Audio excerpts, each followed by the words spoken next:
puro resibo. Kasi trabaho din ang trabaho, hindi tayo mayaman, naiipon natin dito resibo.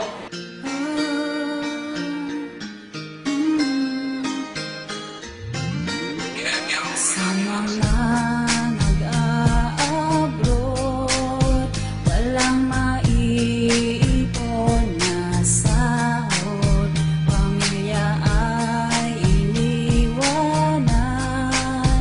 upang iahon sa kahirapan. Magpakahirap sa trabaho, magtitiis para may sweldo, pero hindi pa rin yumayaman. Kaliwat kanan, baon sa utang. Sana naman mawag kayo sa kalagayan dito. Nag-iisa nanulungkot ng ulila sa inyo. Gustuhin kumain